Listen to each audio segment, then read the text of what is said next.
انا عارف ومتاكد بانك انت ما تقدرش تصبر على الظروف الوحشه اللي حواليك او الدنيا اللي انت فيها زي ما كان بيصبر سيدنا ايوب، وما تقدرش تصوم علشان تهدي شهوه نفسك او تبعد عن وسوسه الشيطان زي ما كان بيصوم سيدنا داوود، وما تقدرش تستحمل الجرح اللي فيك اللي من جواك او تغض بصرك زي ما كان بيغض بصره سيدنا يوسف.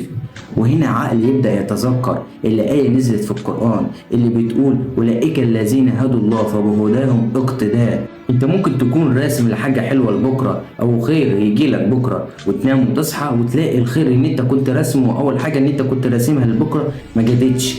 فتبدأ تحزن وتبدأ تكتئب وتبدأ تفتكر بأن ربنا كسر بخاطرك. ربنا مش عمل كده علشان يكسر بخاطرك، ربنا عمل كده علشان شايل لك خير انت كنت مش متوقعه او مش مستوعبه، مش عايز يرزقك بيه دلوقتي علشان انت مش مدرك بقيمة الخير. فلما تعدي عليك الأيام وتبدأ تستوعب الدنيا اللي انت فيها وتبدأ